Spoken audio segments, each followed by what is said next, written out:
안녕하십니까. 겨울인생입니다. 독자님들이나 저에게나 가장 바쁜 시간 금요일입니다. 오늘은 편성된 방송이 많은 관계로 서두 인사 없이 바로 시작하도록 하겠습니다. 겨울인생의 축구 이야기 4회차 승무패 최종편 방송이고요. 경기당 20분에서 30분 정도 분량으로 분석을 하다 보니까 한 경기에 5분 이내로 내용을 압축시키는 부분이 가장 힘들었던 4회차였습니다. 아마도 지루하시고 재미없고 관심 없는 그런 결과를 추출하는 과정은 많이 생략을 했고요. 좋아하시는 그 결과만 노출하는데 주력을 기울여 보았습니다. 정규 방송 분량에서 빠져있는 몇몇 경기들의 분석 영상은 플래티넘 멤버십 전용 채널로 오늘 저녁 시간부터 방송해 드릴 예정입니다. 커피 한 잔씩 하시면서 시청하시기에는 딱 좋은 날씨고요. 재미있는 이야기들로 출발을 해보도록 하겠습니다. 자, 오늘의 첫 번째 분석 경기로 이미 짜여진 판의 고스톱 같은 세리의 매치업 하나를 소개해드리면서 4회차 승무패 겨울인생의 축구 이야기 채널 방송을 시작해볼까 합니다. 3번 대상 경기고요. 다니엘레 데로시, 자, 로마의 세컨드 캡틴이 그라운드가 아닌 벤치로 귀환을 했습니다. 개인적인 생각이지만 그 데로시 캡틴의 귀환은 이미 내정되어 있었고요. 18년 동안 그들을 위해서만 헌신을 했던 로마의 별이 돌아오는 장면이기 때문에 구단의 예우 차원에서 승리가 유력한 경기로 주말 21라운드 헬라스와의 스타디오 올림피코 매치업을 택했을 가능성에 설득력을 심어 보겠습니다. 행여나 그 A 라인업의 장단점 파악이 그 데로시 감독이 좀 늦게 들어왔으니까 그 A 라인업의 장단점 파악이 미진할 수도 있을 그런 부분 때문에 그 부분 때문에 발생될 수 있는 무승부나 패배의 기운까지 감안을 해서 유안 루카사키 심판이 배정된 21라운드까지 데로시 캡틴의 감독 부임 타이밍을 구단에서 조율하지 않았나 생각해보고 있는 겨울인생입니다. 지구의 어느 매체에서도 나오지 않고 있는 가설이지만 저는 이 생각으로 굳히기 한 판 들어가겠습니다. 지난 라운드에서 무리뉴 감독이 경질된 로마 벤치에 살바토레 포디 수석 코치가 대행으로 앉는 걸 보고 이거 이상하게 돌아간다 싶었고요. 구단 차원의 예우가 필요할 만큼의 대단한 녀석이 들어오겠다는 생각은 가져보았습니다. 그래서 다음 라운드 주심을 보았죠. 생각이 아닌 확신이 들었습니다. 유안 루카사키 주심이 누굽니까? 올 시즌 개막 3경기 동안 승리조차 없던 로마에게 4라운드에서 7대 0이라는 웃기는 짜장면 같은 승리를 선물해준 주심이 바로 유안 루카사키 주심입니다. 지난 시즌 또 그 1월 8일인가 9일인가 그랬죠. 희대의 오심으로 몬차에게 무승부를 따안겨주고 심판 생활 굿바이 직전에 인터밀란 구단 관계자에게 직접 찾아가서 오심을 인정하고 사과하는 그런 퍼포먼스까지 해가면서 한 경기 출장 정지라는 위기 탈출을 일으켜냈던 그 울트라 개짬뽕 같은 주심이 바로 유안 루카사키입니다. 자, 이름도 꼭 보면 당구 심판도 아니고 사키가 뭡니까? 자, 아무튼 3번 경기는 라인업의 결선에 관한 이야기 같은 것은 아무짝에도 쓸모없는 분석 같은 그런 느낌이 들고요. 심사숙고 끝에 짜여진 승부로 끝날 것 같은 생각은 지울 수가 없는 겨울인생입니다. 로마가 어떤 구단입니까? 그런 로마가 무리뉴라는 거목을 쳐내놓고 내정된 감독 없이 수석 코치를 대행으로 앉힌 채 밀란 원정을 떠났다는 것은 무리뉴 입장에서 보면 정말 욕 나오는 구단의 처사라고 여겨지고요. 무리뉴 감독도 그러한 분위기를 감지하고 아마 감지했을 거라고 생각합니다. 직전 라치오와의 그 데르비 델라 카피탈레에서 달리 말씀드리면 로마 더비에서 구단에게 엿먹이지 않았나 하는 생각까지 해보았습니다. 아무튼 무리뉴 감독의 무운장구를 기원드리고요. 집약해서 말씀을 드리면 그 데로시 감독의 입단은 뭐 이미 구단에서 고위층에서 다 뭐 인지가 되고 뭐 도장까지 다 찍었다고 생각을 합니다. 그런데 아무래도 그 토티 다음으로 뭐 토티도 지금은 뭐 현역은 떠났으니까 어쨌든 토티와 더불어서 뭐 원투 로마의 원투 캡틴 아닙니까? 그래서 지금은 뭐 세컨드 캡틴보다도 뭐 캡틴이라고 부르는 게 낫겠죠.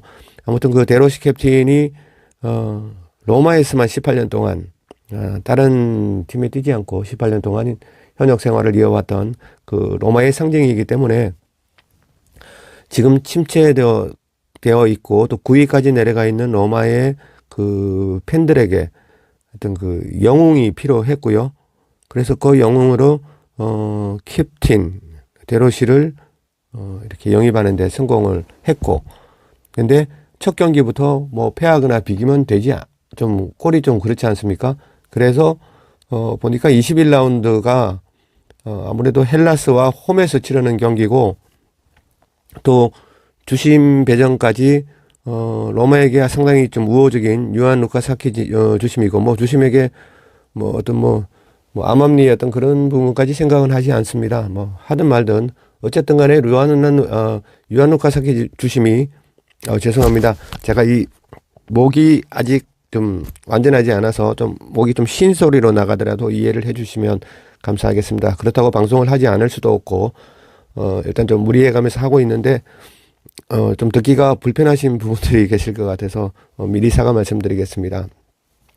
아무튼 그 구단에서는 헬라스와의 그 승리 가능성이 가장 높은 홈 경기, 그리고 그 홈 경기에 배정된 루카사키 심판, 뭐 이런 부분까지 다 감안을 해서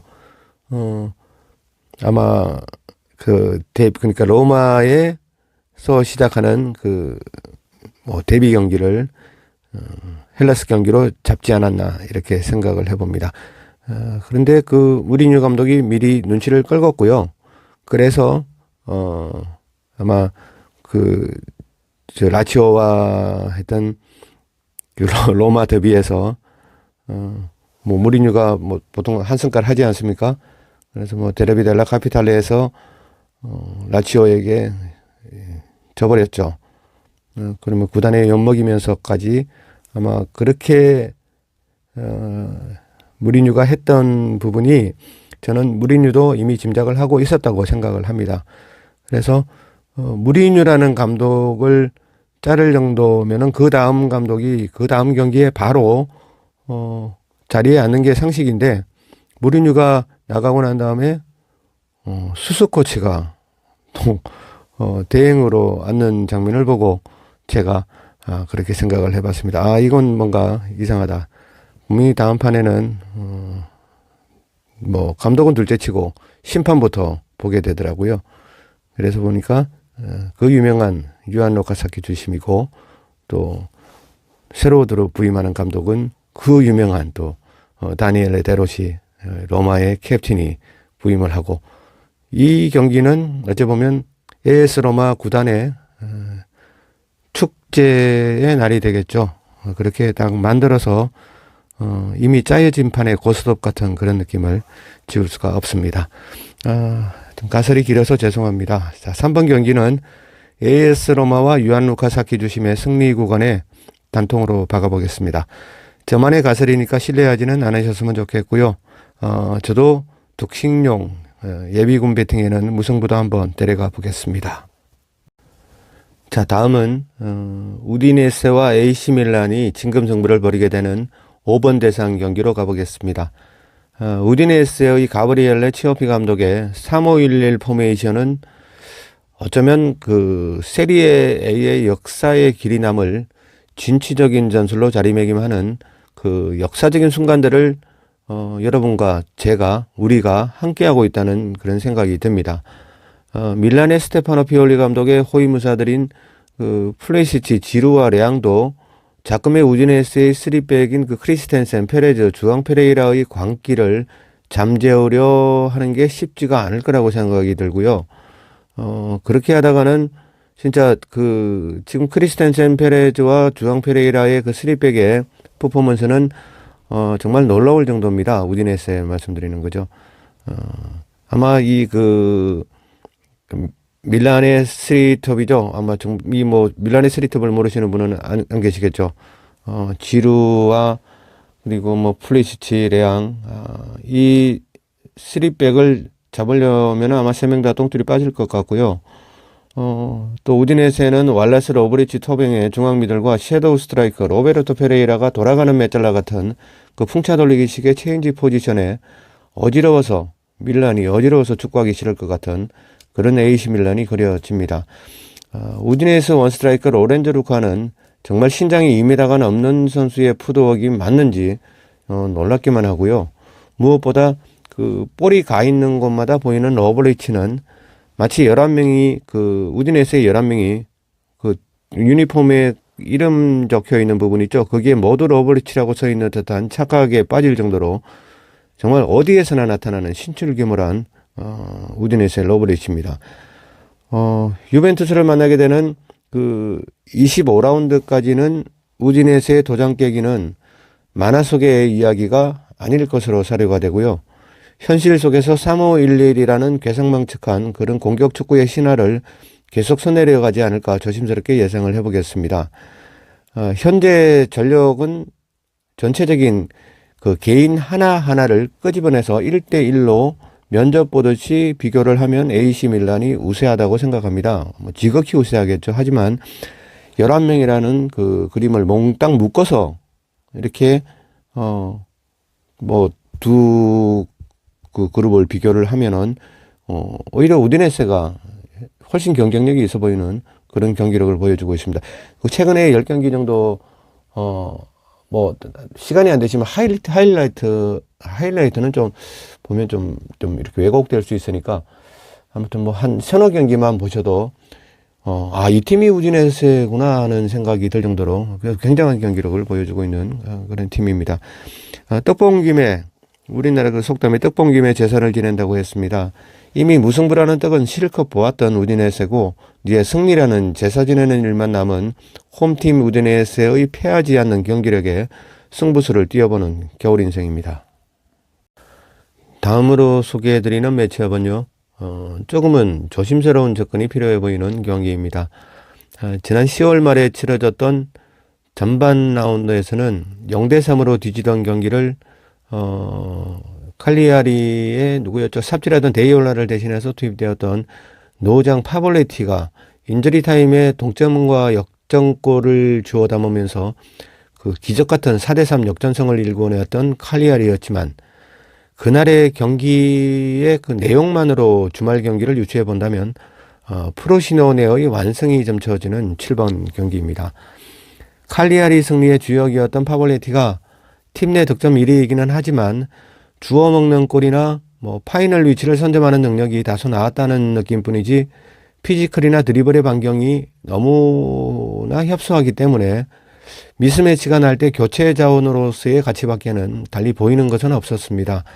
무엇보다 7번 경기의 맹점은 그나마 수비 라인이 든든한 프로시노네는 왼쪽 삼선의 주력 마르치차와 중앙 붙박이 삼선 몬테리시의 부재가 예상된다는 점이고요.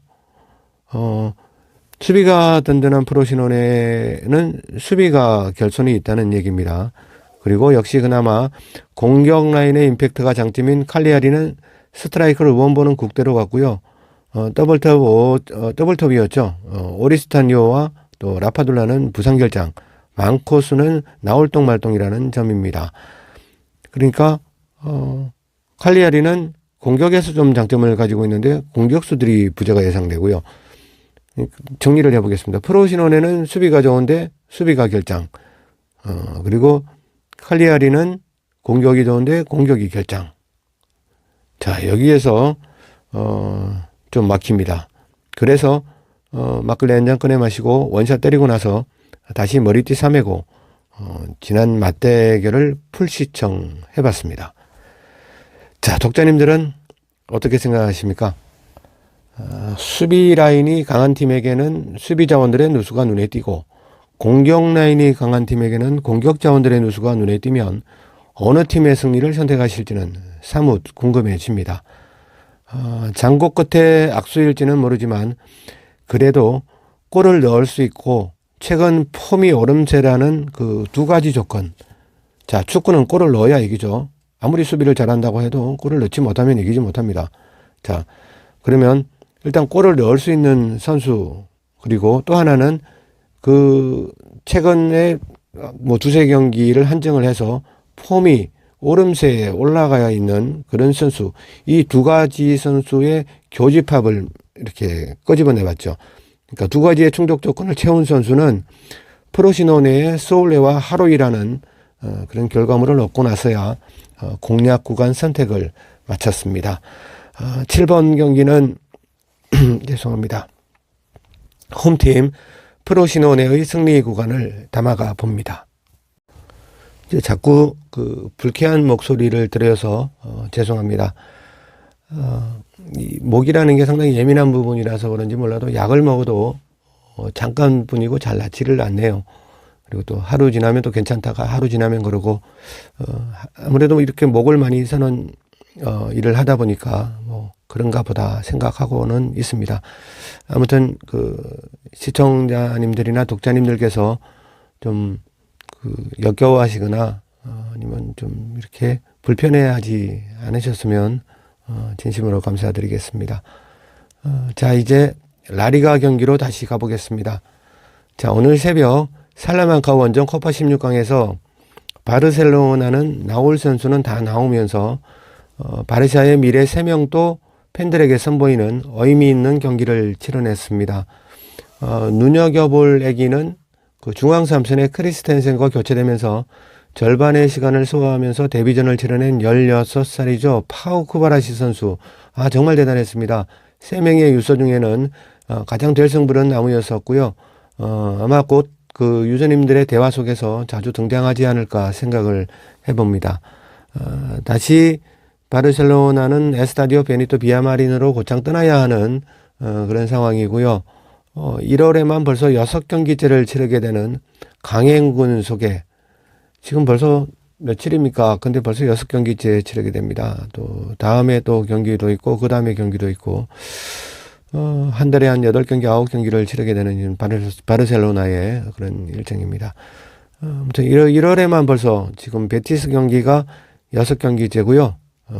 이런 강행군 속에 노출되어 있는 부분이 시즌 홈 패배가 없는 또 베티스라는 이름과 만나면서 승리만을 예측하기에는 낙관적인 분위기가 아니라는 부분이 진짜 애서 걸립니다.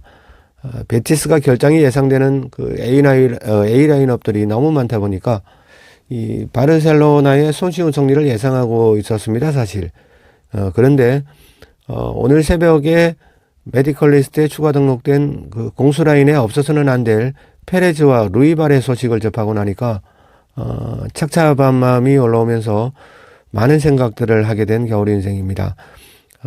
페그리니 감독이 라인업 구성이라는 그 1차적인 문제 때문에 이렇게까지 힘들었던 적이 있었던가 생각을 해봤고요.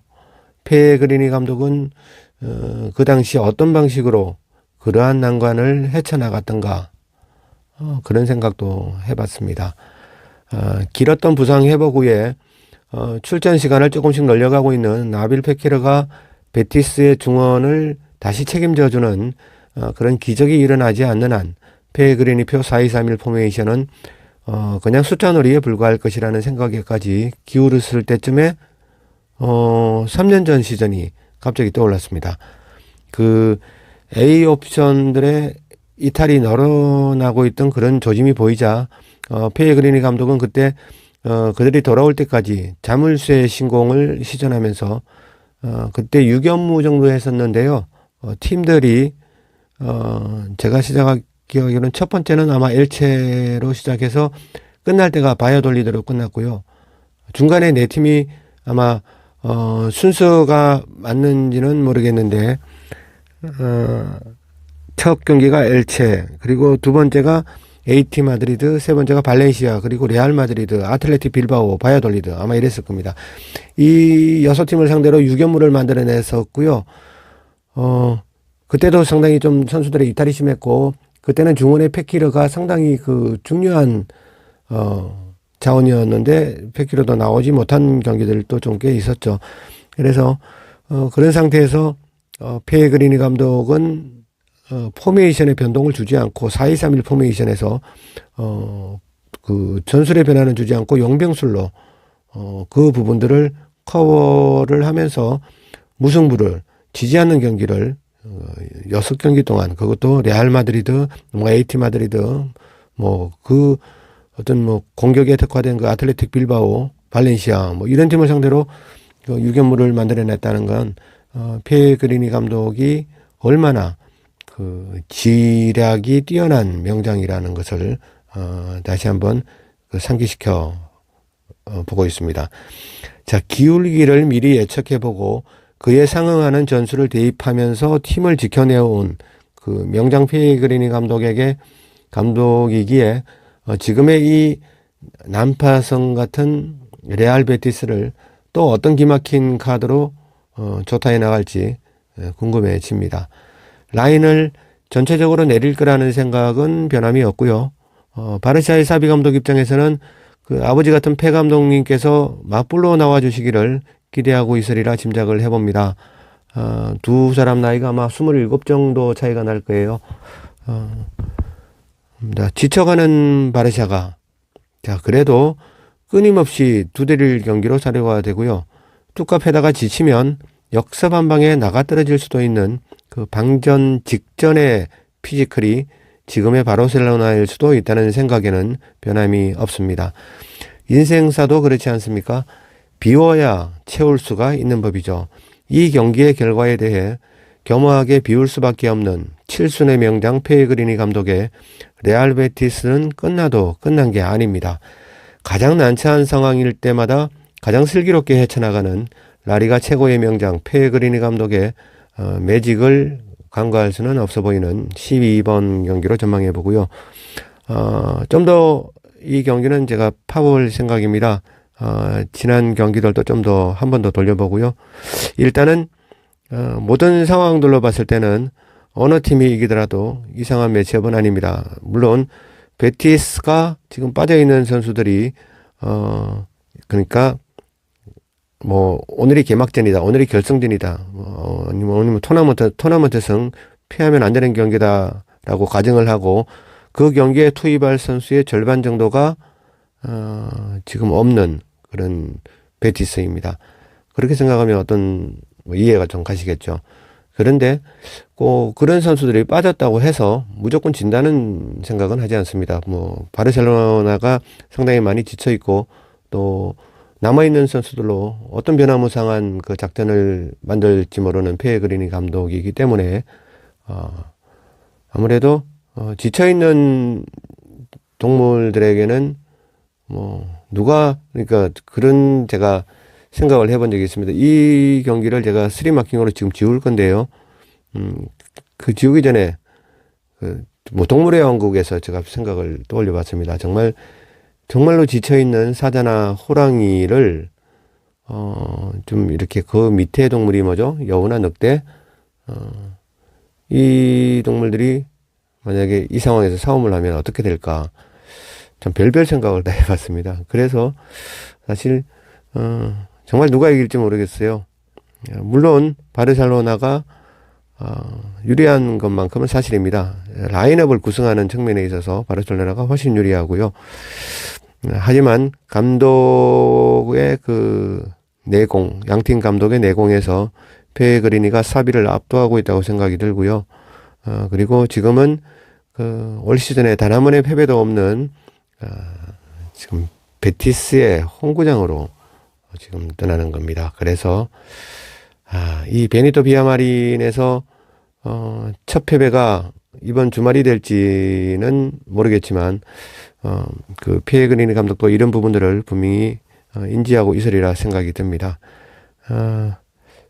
아무래도 일단은 4회차 대상 경기에서는 이 12번 경기를 없던 경기로 완전히 지워보겠습니다. 마지막 최종 확정 마킹 방송 때 이 부분은 원마킹이나 투마킹으로 아마 변화될 가능성이 있으리라 생각이 듭니다. 자, 그때 다시 뵙도록 하겠습니다. 이상으로 겨울인생의 축구 이야기 채널에서 방송해드렸던 4회차 승무패 단통 라인은 잡아놓고 가시죠. 자, 최종편 시간이었습니다. 독자님들의 막힌 구간을 선택하시는데 조그만 도움이 되셨다면 구독과 좋아요, 알림 설정 부탁드리고요.